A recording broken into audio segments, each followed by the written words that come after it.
रानिया थाने में मैंने अभी सभी आईओज की एसएचओ साहब की मीटिंग ली है, साथ में डीएसपी साहब भी थे। जो थाने के कार्यकाज है उसकी हमने समीक्षा की है।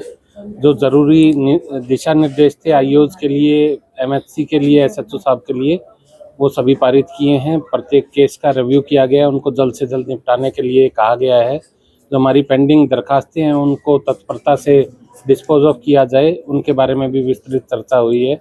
साथ ही एरिया के अंदर लोगों की सुनवाई जल्दी हो, निष्पक्ष हो, समयबद्ध तरीके में हो, इसके बारे में सभी को हिदायतें दी गई हैं। साथ में हमने यहाँ पर जो हमने नशे के विरुद्ध मुहिम छेड़ रखी है उसके बारे में कार्रवाई बारे, सख्त कार्रवाई बारे चौकी इंचार्जों को और एसएचओ को चेताया है।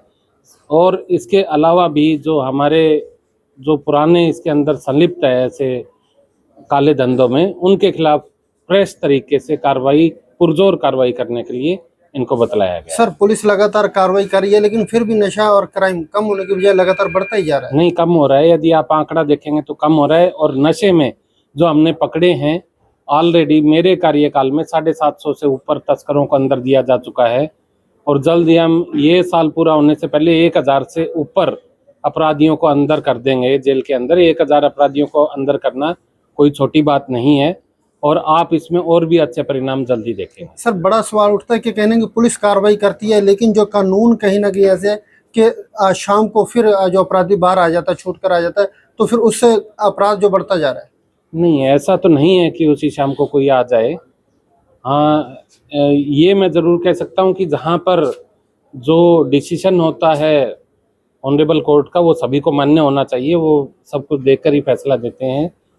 तो लेकिन ऐसा कोई नहीं है, मेरे नॉलेज में ऐसा कोई मैटर नहीं है कि जाते ही कोई उसी दिन आ गया। रानिया थाने ने पहले भी बड़े मुकदमे दर्ज किया है जो एनडीपीएस के, और जिन आईओ ने मुकदमे दर्ज किए थे, क्या उनको अवार्ड ऐसा कुछ आपकी तरफ से? हाँ, हम इसकी नियमित तौर पे हम समीक्षा करते हैं, और जो अच्छा कार्य करेगा उसे सम्मानित भी किया जाता है। अभी हाल ही में 15 अगस्त पे भी हमने हमारे आउटस्टैंडिंग काम करने वाले अधिकारियों को सम्मानित करवाया था, और आगे भी हम उनको सम्मानित करते रहेंगे ताकि वो प्रोत्साहित रहें। सर, रानिया खेल स्टेडियम है, वहाँ पर नशेड़ी आए दिन नशा करते हैं, परंतु उसके बारे में भी अभी चर्चा हुई थी कि वहाँ पर हम अपनी गश्त का सिस्टम इस प्रकार से करें कि उसको हम नियमित समय के अंतराल के बाद उस जगह को दोबारा चेक किया जाए। हमारे नियमित संसाधन होते हैं, उन संसाधनों से हमें और जगह को भी कवर करना पड़ता है। इसी मुहिम के तहत आम लोगों से भी ये मेरी अपील है कि यदि कोई नशा करता दिखे तो उसको तुरंत डी एडिक्शन सेंटर में उसका इलाज कराएं, और यदि कोई नशा बेचता है तो उसकी सूचना त्वरित तौर पे दें, मेरे को ही दे दें, ताकि मैं आगे उसके ऊपर ठोस कार्रवाई कर सकूं। और थाना और डीएसपी साहब भी हमेशा हाजिर रहें। सर, एक अंतिम सवाल कि रानिया थाना के अंदर आए दिन एसएचओ के तबादले होते जा रहे हैं, कहीं ना कहीं कानून व्यवस्था भी अधर में लटक जाती है, इसको भी लेकर के एक संशय, क्या कुछ कहेंगे तबादलों के लिए? देखिए, तबादला कई ऑफिसरों का जिले से बाहर भी हो जाता है। कई आदमियों को कोई और परेशानी भी होती है, उनको हमें एडमिनिस्ट्रेटिव रीज़न भी देखने पड़ते हैं।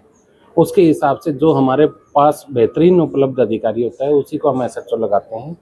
और हमारी तरफ से ये होता है कि स्टेबल टेन्योर दें, लेकिन यदि कोई ट्रांसफ़र पॉलिसी में आ जाता है या कोई एडमिनिस्ट्रेटिव रीज़न के तहत किसी को हटाना पड़ता है तो वो समय की ज़रूरत होती है, उसके हिसाब से। स्टाफ तो मेरे हिसाब से अभी यहाँ पर ठीक है। 18 आईओ हैं इस थाने के अंदर, जो और थानों के मुकाबले काफ़ी ज़्यादा है। लोग अफवाहों से बचें, और यदि कोई किसी के बारे में गलत टिप्पणी करेगा, सोशल मीडिया के ऊपर करेगा, तो उसके ऊपर जो ज़रूरी कार्रवाई बनती होगी नियमानुसार और लीगली वो की जाएगी। तस्करों को क्या कुछ चेतावनी देना चाहोगे? उन पे कार्रवाई चल रही है, वो देख ही रहे हैं, और आगे भी आपको रिजल्ट दिखते रहेंगे। न्यू दुर्गा ज्वेलर्स सिरसा, खारिया वाले प्रभुजी सोनी व पीली मंदोरी वाले सज्जन सोनी का भारत सरकार द्वारा मान्यता प्राप्त मशहूर hallmark jewellery showroom new Durga jewellers, Parshuram Chowk, Sirsa. अधिक जानकारी के लिए संपर्क करें 9813932001 या 9466697217।